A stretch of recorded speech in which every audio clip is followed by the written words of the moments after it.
The results strongly support that these beings are not closely related to any known organism on Earth. Professor Korotkov and his team have discovered that the strange creature is female.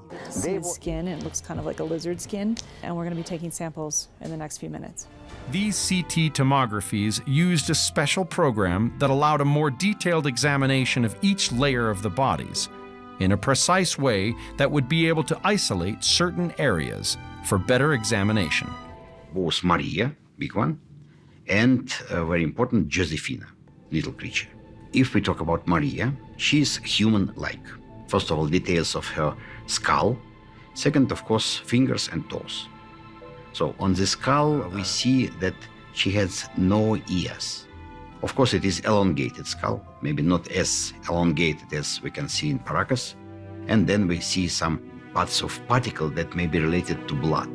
The most interesting for all of us was analysis of small bodies. And we had CT scans of two bodies, and now we know that there's a male and female. And we had a high resolution analysis of one of them. Their anatomy construction is totally different from ours. No human beings, no animals have type of bones as they have. Construction of their ribs is again totally different from any living creatures. Because for all living creatures we have this central bone. Their ribs are rounded and they have no this internal part. Absolutely different construction of skull. And, of course, fingers and toes. They don't have mouths as we do. Then, totally different construction of ears. They had ears, just holes. They had some holes on their skull that no living creatures have.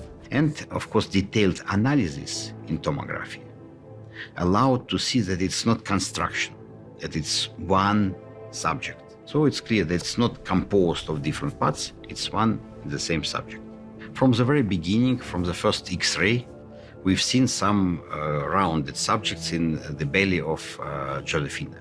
But when we had this detailed CT scan, Professor Galitsky was able to make like a slides on the image of those eggs. And he demonstrated that those are real eggs because they have some cover, like any egg. They have some inside content.